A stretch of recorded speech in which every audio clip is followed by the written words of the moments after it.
I already know that you're the one that went there, okay? I need you to help me understand why you did this to your mom. I didn't do anything to my mom. Can you explain this? I cannot. I absolutely cannot. If this story you just told me is true, yeah, you would have told me that. No, because... Correct? No. Why? All these are the same clothes you went there when you killed her? Yes. No. Hey you, and welcome. My name is Mike, and in this whole video, we are talking about love. Literally and...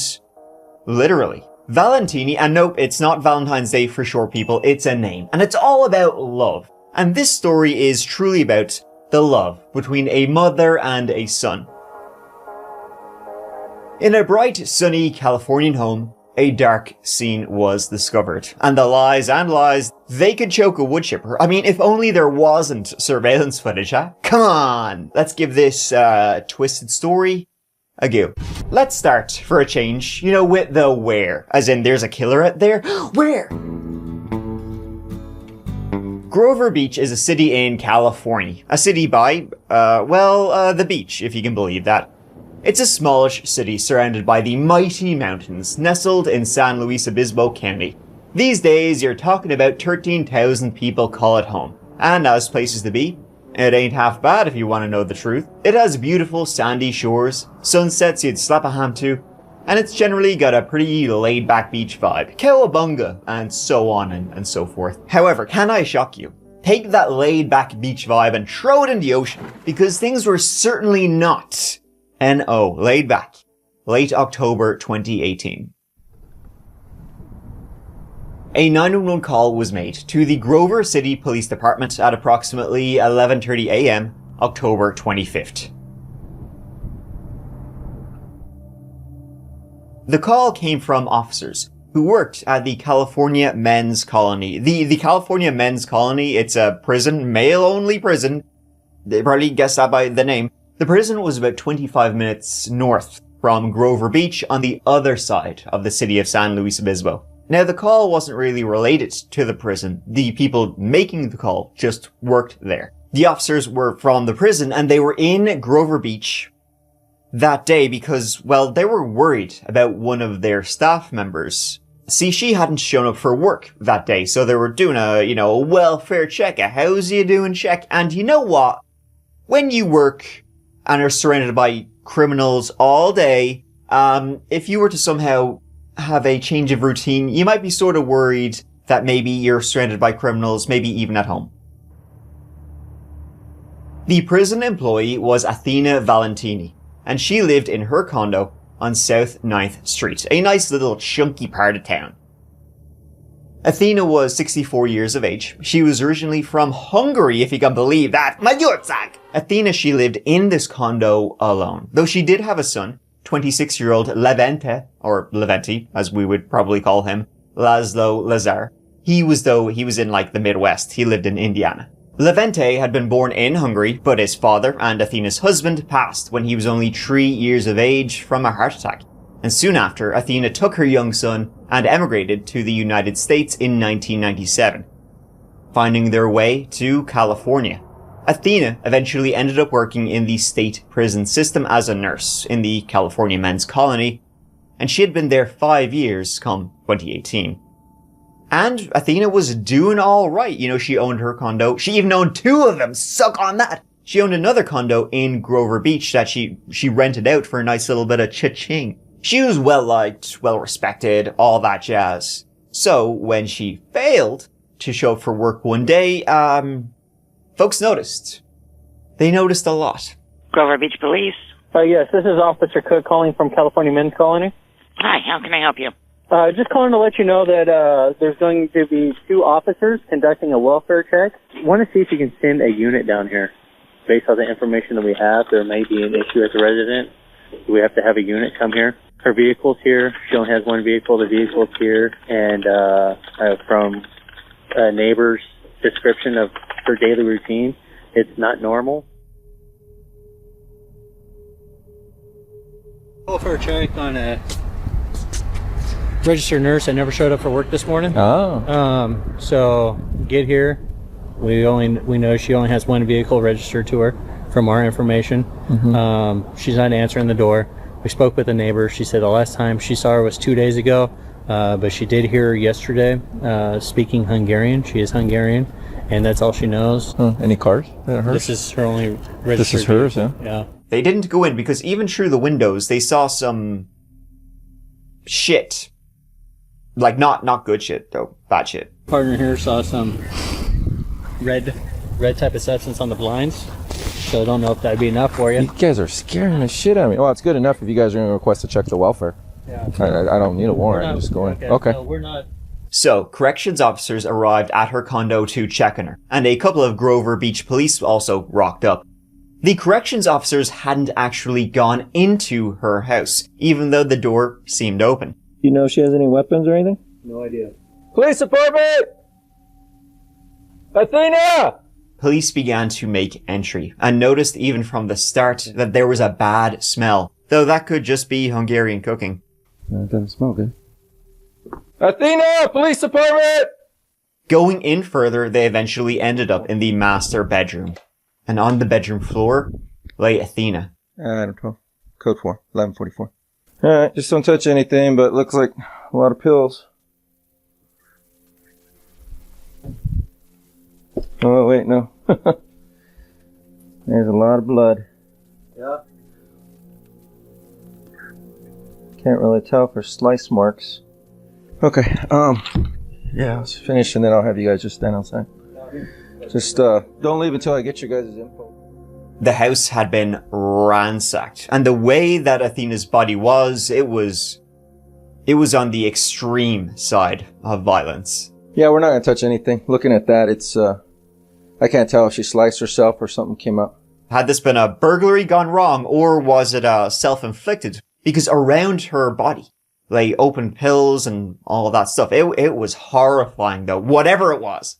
Under Athena's body was a huge pool of blood, partially soaked up by the brown carpet.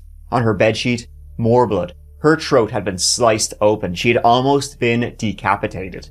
The autopsy revealing she'd been stabbed about 10 times. Truly gruesome, and likely ruling out self-inflicted right off the bat. There's a lot of pills around her, but she's doubled over, and I can't tell if it's slice marks, but there's a lot of congealed blood. She's like in a prone position.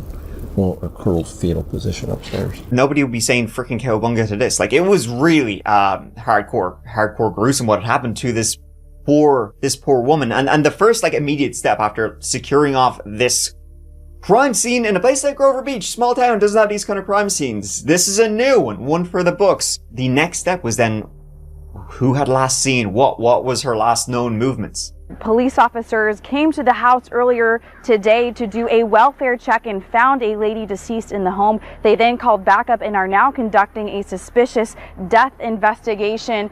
Right now we have Grover Beach Police, the SLO Sheriff Office, the DA's office, forensics on scene right now. They did transport the body off scene to the coroner's office about an hour ago, and little details are known at this time still. In the home, they found a receipt from UPS. She had sent a package on the 24th, the day before she was found, at around 3:26 p.m. She had been on the phone with a friend a couple of hours after, and all seemed well. A neighbor said they hadn't seen her, but had heard her milling about the place. The last anybody knew, from seeing her the day before she was found, she seemed fine. No snags, no issues. She was in grand form. But speaking to neighbors, they pointed out one thing to the police that the police had sort of already noticed. Dog bed. Dog toys. No dog. When she goes to work, she leaves the dog outside in the patio area here. The dog was named Athena. Also, interestingly, and no one could find the dog. A dog, Athena, she loved it so much that she named it after herself. Weird. But that was like her thing. She would always be seen going out for strolls with Athena, the dog version of Athena. And the thing about Athena, dog version, was that it didn't like anybody not named Athena. It was like one of those dogs that either loved you because it knew you, or it absolutely hated you. Her phone was also missing from the home. They found cables and wires that should be plugged into a phone, but nary a plugged-in phone to be found. So had this been random or intentional? But the level of violence inflicted, it's hard to do that accidentally. So one of the first avenues the investigators went down to try and solve this was her work.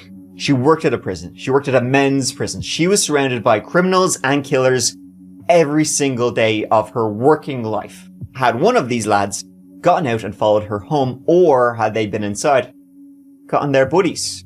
Hey pal, sort something out for me. Athena did, from time to time, have negative interactions with the inmates. Athena, she wasn't a scaredy cat. She wasn't scared of them. She had no problem laying down the law like you stole a piece of gold from the Elder Scrolls. Stop right there, criminal scum! That was her. But no leads from the prison seemed realistic.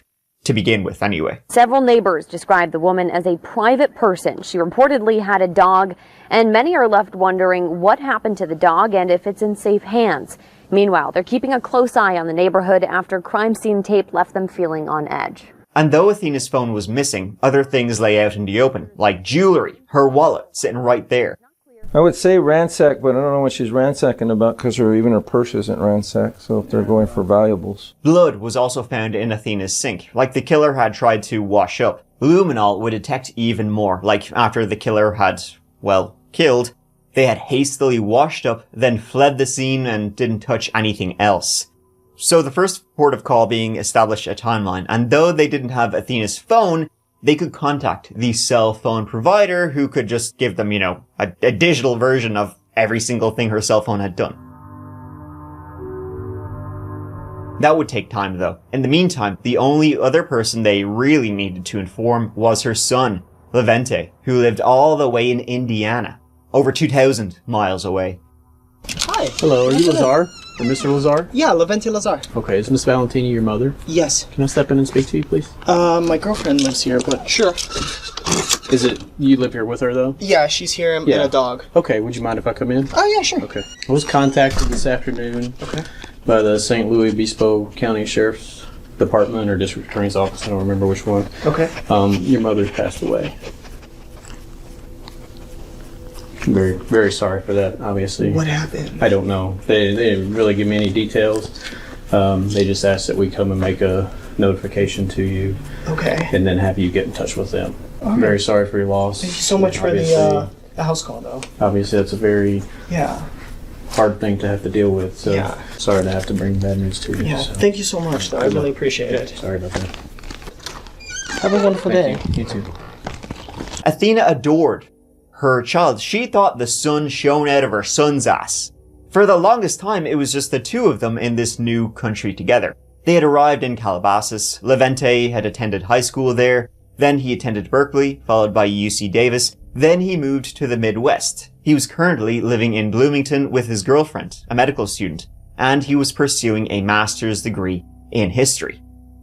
By the way, the dog, Athena, that was in fact originally his dog. He was the one who got the dog, then named it after his mom. That's weird. And then, when he moved out of state, he left the dog with the other Athena. Why he named his dog after his mom is weird. I guess he just really liked saying Athena's a bitch. Now, Levente had plenty of debts. Education, it ain't cheap, but he was a pretty gifted student, so he was getting grants and this and that sort of thing to help him cover his bases. Thing is, though, he still owed almost $200,000, so good luck. Though he did have a job as well as, doing his master's degree. He did day trading. He also worked for Disney, the Walt Disney Publications. Their book department, I guess. So he was doing alright. He'll pay that shit off tomorrow. Though blood is more important than money. And now Levente had no relations left. No real ones. Because his mom had she'd lost a lot of it. Levente told police he hadn't seen his mom in a while, and that he was home in Indiana at the time of his mom's death. Leads were all investigated, but things were going nowhere fast. The prison, boyfriends, ex-boyfriends, dates, her internet dating profile, plenty of fish. Nothing.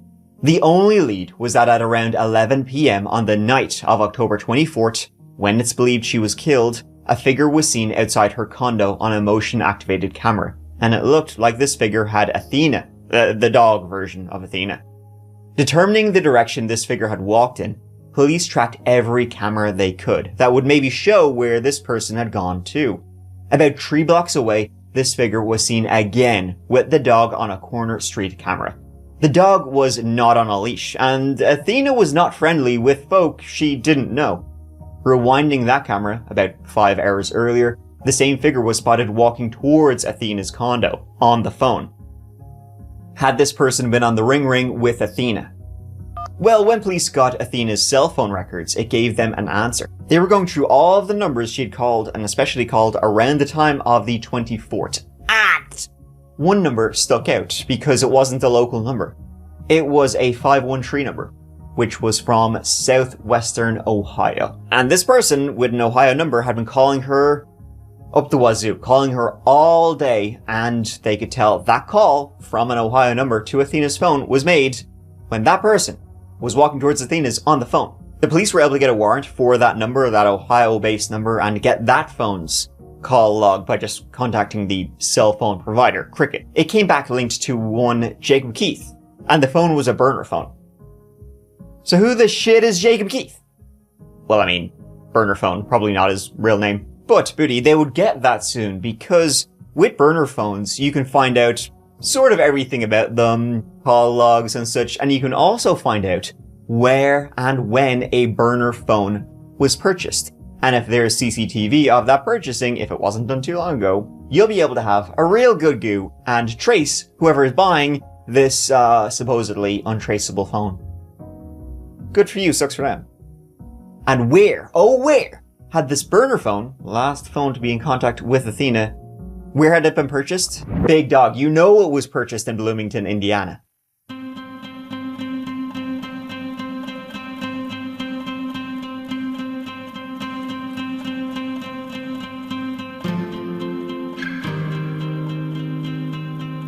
That phone could be traced from Indiana all the way to Grover Beach, arriving there October 24th. After this person left Athena's with her dog, this burner phone, and Athena's phone left and soon turned off forever. And remember how I said that Levente, he named his dog after his mom? Well, that wasn't the only lack of imagination he had, because he also purchased a car that was the exact same make and model to the color as his mom's. The exact same color, make and model Jeep as his mom's. That could also be traced.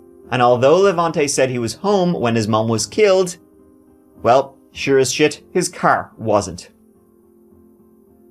First apartment. When's the last time you've seen her and talked to her?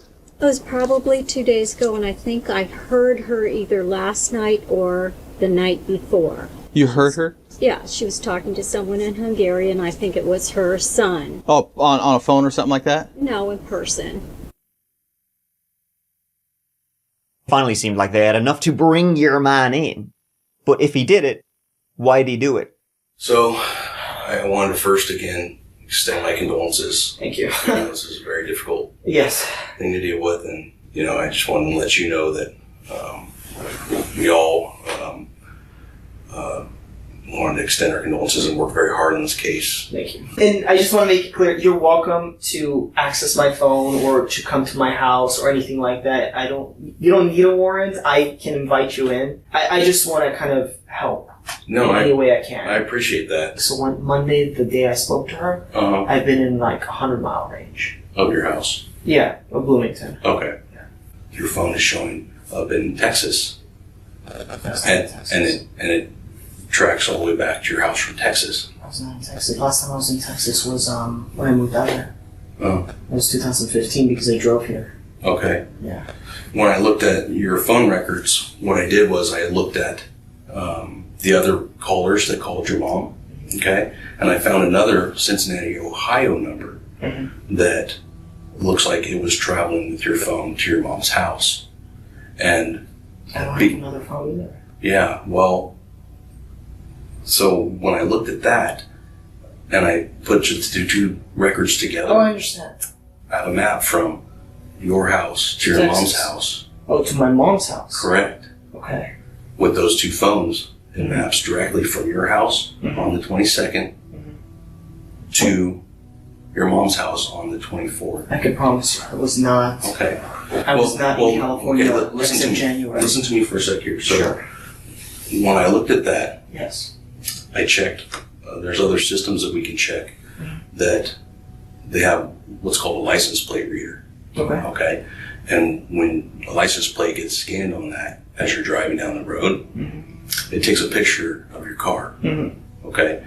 And the picture it took in Texas and in Arizona and in California is a picture of your car. There's video surveillance cameras on your mom's apartment. Did you know that? I did not. I already know that you're the one that went there. Okay? I need you to help me understand why you did this to your mom. I didn't do anything to my mom. Levente, it's clear to me. There's clear as day, unfortunately. We went and bought that phone at Best Buy. You're on video there, buying that phone, the Cricket wireless phone that you used during this trip. I have you on video there. I have your video on your mom's house. I have video afterwards with Athena leaving. This is something that's me hard to talk about, but... No, there's nothing hard to talk about. It's the fact that I didn't... Explain to me why you killed her mom. I didn't... Did something happen there? You were at her house on the 24th of October. I was not in her house. Of October of this year, I was not. Levente, do you see what I'm showing you? You haven't seen that? Your picture of your Jeep was taken all along your route with you in it. There's no reason for me to hurt her. I never hurt her. I never did. If anything, I went out of my way to help her all the time. There's no... Can you explain this? I cannot. I absolutely cannot. But I did not do anything to her. I really didn't. Help me explain why. Why? Why what? Well, one thing was that Levente was not very good with money. I mean, a lot of folks have student loans, but maybe he had more than most. He was also a bad day trader, and he had lost almost 50 grand in the markets. He also owed the IRS 12 grand. Damn, dude. But he still denied being in California. No, sir. You're accusing me of hurting my own mom. Well, do you understand why? Because of a map, of a phone, and another phone traveling. Videos of you at her house, walking into the house, walking out with the dog. Okay, I know this. Where's Athena? I don't have Athena. Where is she? I don't know because I haven't... Did you leave her there? Is she still alive? When he finally did admit to being in California, he said he was there, fine, I was in Cali. But his excuse was pretty funny. Wasn't he just purchasing the devil's lettuce? I was in California. But I didn't go see my mom. I didn't see her. I drove by her place. I went to Los Angeles too, and I could prove it to you. I could show it to you. Okay. To buy marijuana. Okay. That's why you came to California? I know it sounds ridiculous. Now, as he lived in Indiana in 2018, he could have gone to Colorado, Michigan, or Nevada, where in 2018 marijuana was also legal. But instead, no. He decided to drive straight through to California, specifically to his mom's town. I think you could understand why I was hesitant why I didn't say I was in California. Because I'm crossing state lines with weed. Is that really the thing that you think I'm here for? If this story you just told me is true, yeah, you would have told me that. No, because correct? No. Why? And of course, this was a murder investigation. He was worried the police might arrest him for weed if he told them this. In the middle of investigating his beloved mom's murder, he was scared to tell them about weed. I will get in a lot of trouble for that. If I told you that, even if it was not related, I would still get in trouble for that. Why? Because I'm breaking a law. What law are you breaking? Crossing state lines with marijuana. That's a law? I mean, yes it is. Okay. Honestly, as police interviews go, it's pretty hilarious. Like, get the popcorn. I'll wait. I didn't see my mom. All these are the same clothes you went there when you killed her? Yes. No, I didn't kill my mom. No. These are the clothes that I wore to California. For you to even say such a thing, it's kind of ridiculous. You guys don't know what is happening. Really? And if you're really wasting your time with me... No, I wouldn't do that. No, not wasting my time, but wasting your time with me. No, I wouldn't do that either. Okay. What I'm imagining right now is that you already have a bunch of cops at my girlfriend's and my house going through our shit, and she's gonna come home after a long day of work, she wants to play with the pups, and guess what? She's gonna come home to that. I could move on, it's not a big deal, there's a million fish out there, but damn, man. Sure, at one point he even helps himself to the detective's notes and files. Sure, have a go. Have a little read there now, take your time. He later admitted he wanted to see his mom, but she never answered his call, so he left town without seeing her. I mean, he's not a very creative fella, from his dog's name to the type of car he drives. And his excuses are also extremely uncreative. You're listening to this and you're like, Levente, you sure? Do you want to do another take of these excuses or something? Do you want a mulligan here? Did you buy the phone at Best Buy? The Cricket? Yeah. Yes, I did. Okay, why did you buy that phone? Personal reasons. Like what? Personal reasons. Can you explain that to me? No, because it has nothing to do with this. So why? Why did he do it? Why did he murder his mom? Well, he did have debts, as I mentioned. But to him, it was more than that. See, he was dating in a long-term relationship with a medical student, and he sort of felt a little bit inferior to her from that point of view. Him being in a long-term relationship, I mean, surprisingly, he was in a long-term relationship. He could have, quote, millions of fish. I could move on. It's not a big deal. There's a million fish out there. Jeez, Levente, save some chicks for the rest of us. Levente lied about the day trading. He was horrible at it, to the point of losing $50,000. He also lied about working for Disney's publishing house. He never worked for Disney. Instead, as part of his master's degree, he was doing his thesis on a Disney character, which is an interesting thesis to do for your master's in history. And in fact, he'd submitted his thesis to Disney in the hopes of getting a job at their publishing house. Disney left him on red. Levente never worked a day in his life. Athena, she loved her son. He was in her will to get everything, the retirement accounts, the whole kit and caboodle, when she eventually passes. And so Levente said, shoot, why wait? A few months before his mom was killed, Levente had been emailing a realtor in Grover Beach, inquiring about how much her second condo, the one Athena was renting out, how much that would be worth if it was sold. How much do you get for it? He then made a lot of Google searches about, well, murder, as in like how to kill somebody, how long after somebody is murdered, does it take before you can like get their shit, all that kind of thing. He then bought a burner phone, drove and murdered his mom, and stole the dog. The following day, after he murdered his mom, the 25th, October 25th, 45 minutes before her body was found, so nobody knew she was dead yet, he Googled on his iPad in a rest stop in Arizona. He was Googling homicide, Grover Beach, 9th Street. Levente Lazar, suspect, Grover Beach. Levente Lazar, murder, Grover Beach. Grover Beach, murder. So that doesn't look good for him, Googling these things about his mom's death, and his own name, and the word suspect with his own name, before her body is even found. Now, of course, he would later say that his mom had been the one to ask him to inquire how much her second property was worth. He hadn't been emailing the realtor because he wanted the money. Sure, his mom had asked him to do it. And the reason he was Googling, 9th Street homicide, murder, Grover Beach murder, and all that sort of stuff, is because Athena was worried about an ex she had, who apparently was like very aggressive, and he was worried she might be killed by this guy, the mysterious ex who nobody ever has mentioned before, as always. Oh, and Levente Lazar suspect Grover Beach, probably the most damning search he made, having his name and suspect in the same search. Not great. Well, didn't he have an excuse for that one? He was born in Hungary. English is his second language. He didn't even know what he was Googling. I understand you have evidence. If you have the videos, you have the videos. Let's just let the jury decide. He was arrested and charged and pleaded not guilty. Levente Lazar went on trial in October 2019, and it lasted 3 weeks. What exactly happened inside Athena's house remains a mystery, but the coroner would say Athena was likely attacked while she slept, attacked from behind.